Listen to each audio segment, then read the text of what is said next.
তোমার এই জঘন্য ঘৃণ্য জীবনটাকে কেন তুমি এমন ভাবে আঁকড়ে ধরে আছো সার্গিয়াস?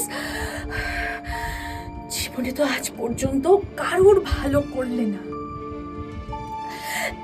একটার পর একটা মানুষের শুধু ক্ষতি করে গেছো, এমনকি তোমার নিজেরও।